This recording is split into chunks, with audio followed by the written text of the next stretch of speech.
Shalom.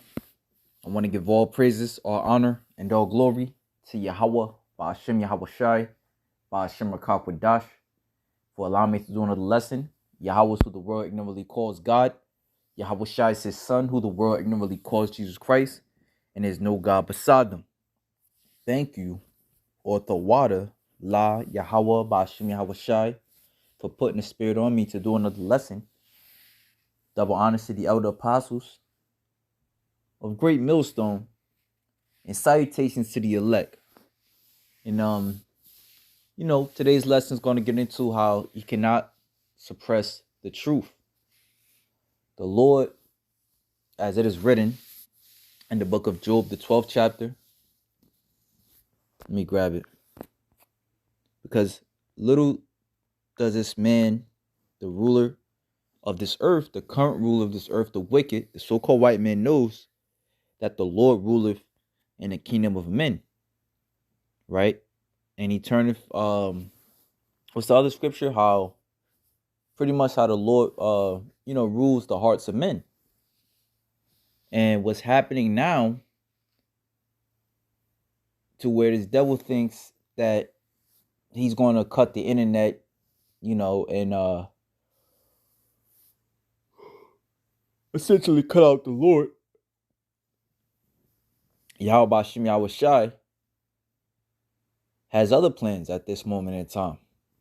Now, yes, there's a famine of the word. Nevertheless, prior to the famine, all right, the Lord has to make sure which I'm talking about, his people, the elect, wake up. I was actually watching a brother, Kalab in the camp. He brought out a beautiful point going into, Vladimir Putin opening up the vaults. You got a lot of people, mainly of Caucasian origin, all right, who are pissed off about it, even scoffing at the idea that blacks could have been in a rulership position. But the brother had brought it out to where it could be, that this is the reason why Vladimir Putin did that, because they all, for their race, they're all racist. Nevertheless, you might ask yourself, why would he, open up the vault, of the Russian icons? Something that have been suppressed for so many years. Why would he do that? And like the brother had said, it could be one of the reasons to be to where the Lord wants to wake his men up, or an elect men, and that's how he does it. Right? As we know that the Lord uses controversy in so many ways. Right? But this is the book of Job, chapter 12, and verse 12,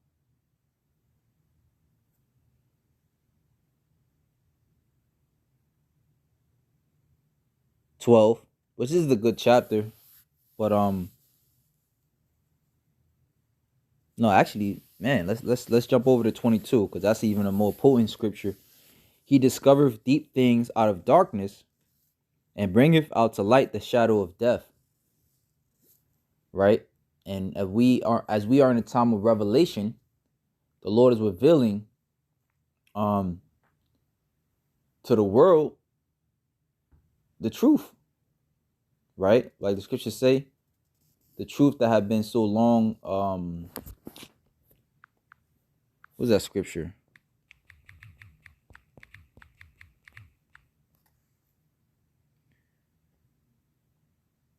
Okay, yeah. 2 Ezra 6:28. As for faith, it shall flourish. Corruption shall be overcome, and the truth, which have been so long without fruit, shall be declared. Right? And this is a small portion of the truth being declared. As it is also written, when a rich man speaketh, everyone holdeth his tongue. Right? So now, whether you agree or disagree, you're now watching, or you now have the thought in your head of, what was once what I'm sorry, of the truth, essentially. What was once was in ancient Europe. Okay? And let me grab this because I found this pretty good TikTok short.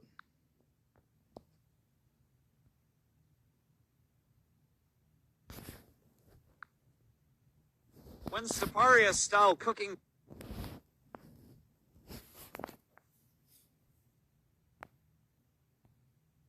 The Russian Icons book. Let the truth be revealed.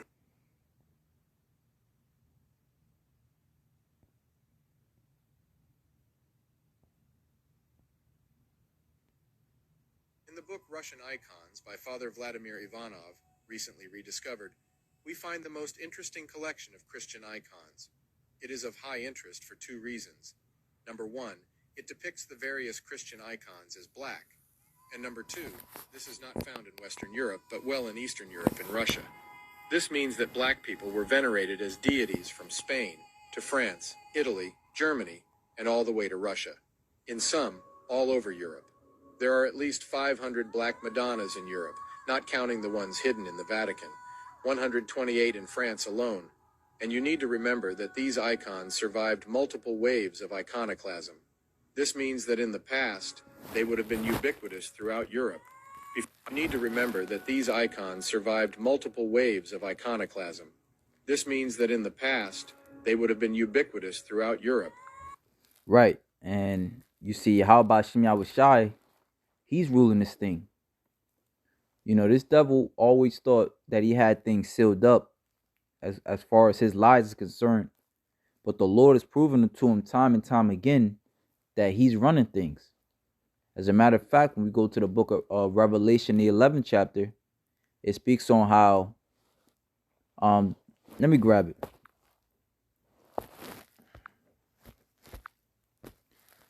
All right, because again, you know, it pretty much goes into Revelations 11 and 11. And after 3 days and a half, let me start at verse 10.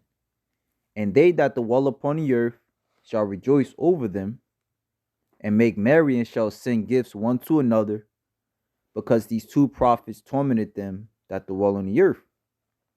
Right? In other words, this devil was having a hard time when Israel wasn't under when Israel wasn't under his rulership.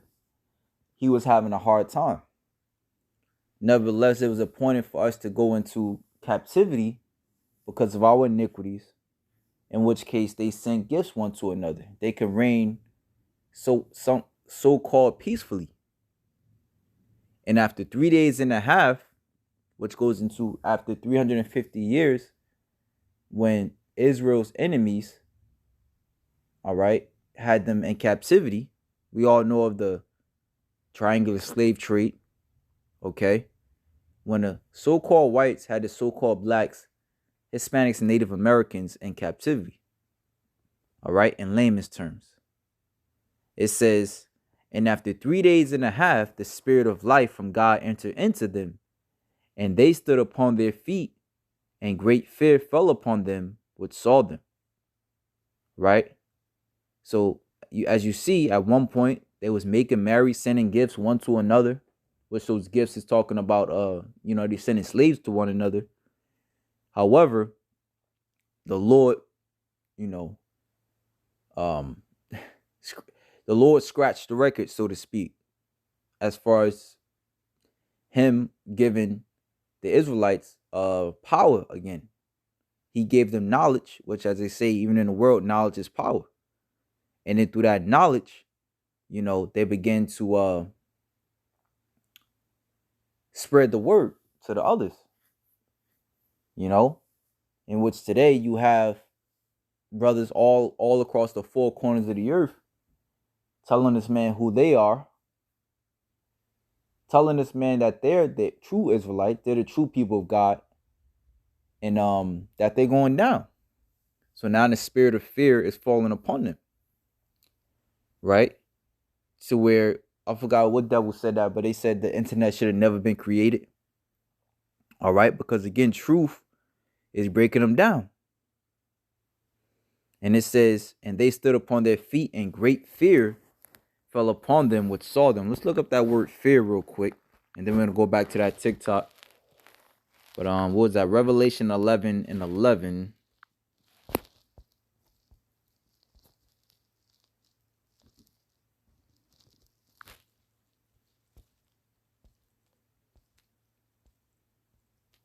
Right, because this devil's biggest claim to fame is to do things behind in the dark. Like the scriptures say, they say who seeth us.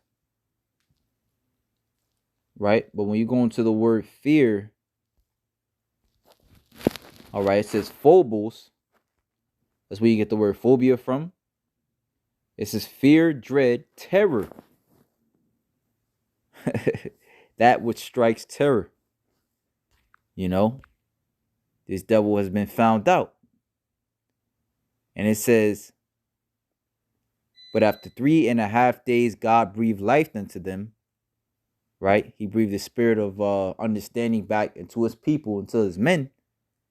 And they stood up, terror struck all who were staring at them. Right? Because the message is that according to Revelations 13:9, he that leadeth into captivity shall go into captivity.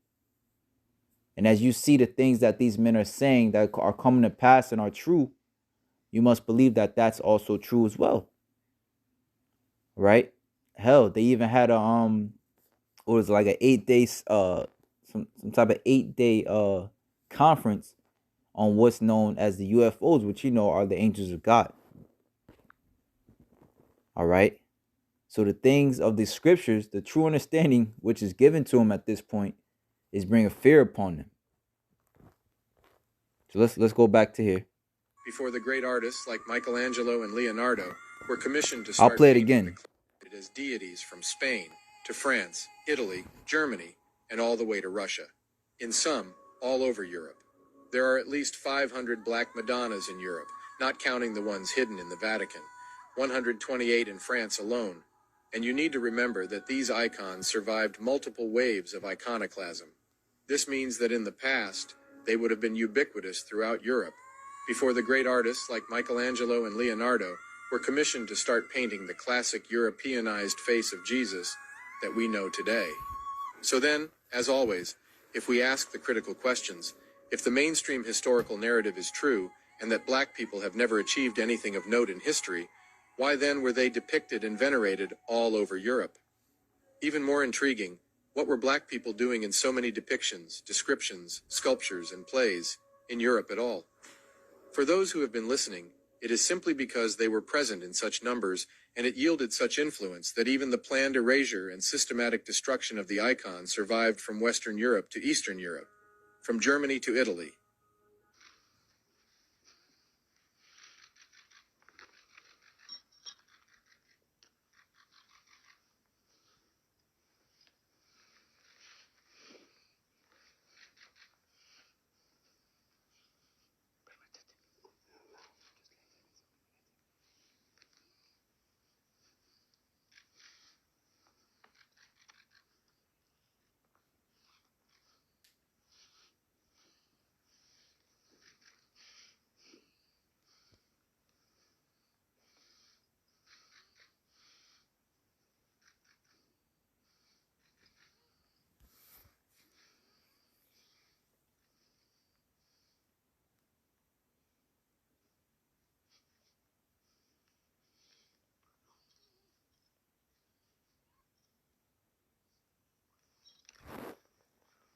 In the book Russian Icon,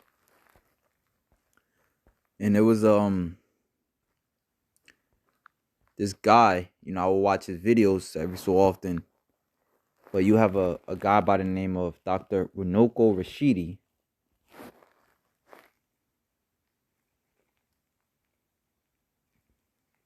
Right? And he travels a lot. And at times you can find it on YouTube to where he'll do seminars and he shows from the different places that he travels the African presence. Like I think he even has a book like African presence in early Asia. African presence in Europe. You know, so the history is there, and it's just now is the time for it to come out, right? Before the Most High completely shuts the lights off in this place, right? The whole world shall know the truth, and most importantly, the elect shall know the truth,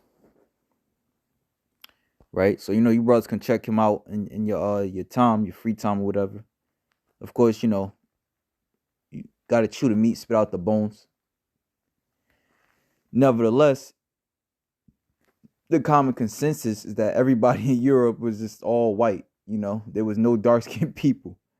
Nevertheless, when you go into the Bible, which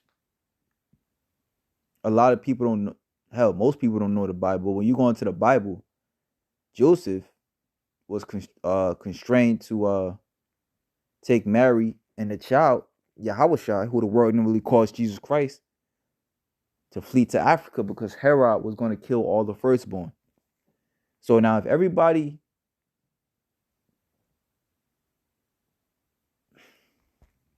and it's well known, I'll say it's well known that the so-called Africans, hell, anybody of the Middle Eastern was of a brown skin hue, right? A light to a darker brown skin hue. So if Yahushua was a so-called white baby, how could he hide amongst brown skinned people? Doesn't make sense, right? And that's just one of many instances we could show, right? When you go into, what was it, Numbers 12, I think, when Miriam was bucking up against Moses and the Lord turned her hand. Let me see if I can grab that one, because that's you can't get around that one. Let me see, Numbers 12.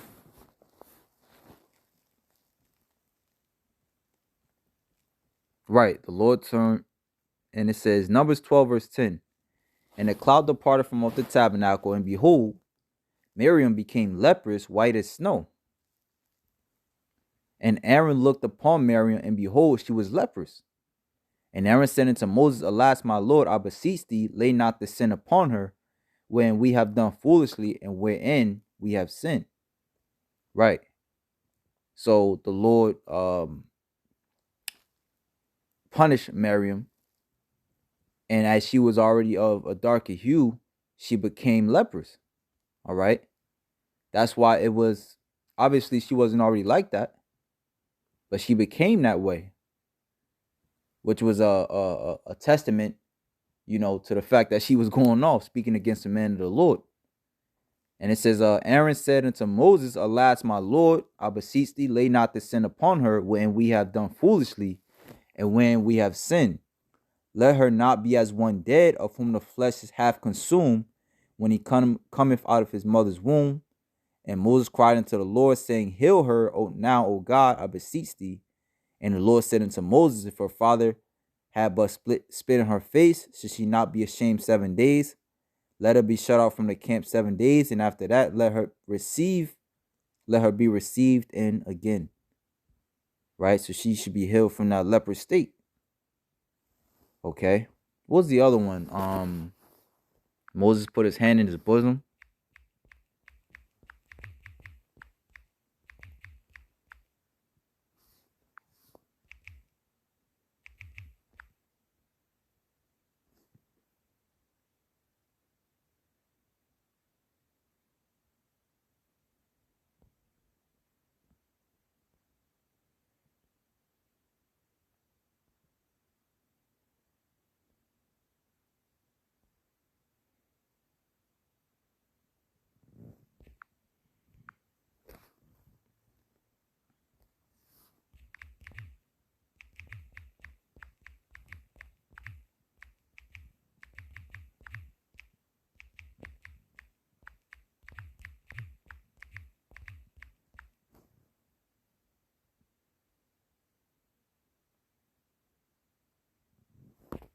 All right, let me grab it in the NLT. That's Exodus chapter 4, verse 6. It says, then the Lord said to Moses, now put your hand inside your cloak. So Moses put his hand in his cloak, and when he took it out again, his hand was white as snow with a severe skin disease. Now put your hand back in your cloak. So the Lord said, so Moses put his hand back in, and when he took it out again, it was as healthy as the rest of his body. Okay, let me see.